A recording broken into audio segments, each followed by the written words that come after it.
আতঙ্কটা ভারতের নয়, আতঙ্কটা বাংলাদেশের।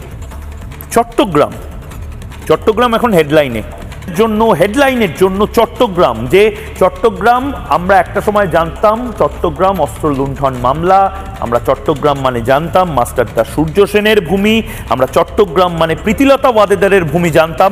সেই চট্টগ্রাম এখন ফোকাল পয়েন্টে চলে এসেছে জিওপলিটিক্সের। আমি যদি খুব ভুল না হই, আগামী দিনে চট্টগ্রাম হতে চলেছে ভারতীয় উপমহাদেশের ভিয়েনার মতন। থেকে একটা সময় চট্টগ্রাম মাঙ্গে আজাদি স্লোগান উঠেছিল, সেই চট্টগ্রাম এখন গলার কাটা যাতে না হয় ভারতের জন্য, তার একটা আগাম সতর্ক বার্তা বিভিন্ন মহলে আমরা দেখতে পাচ্ছি।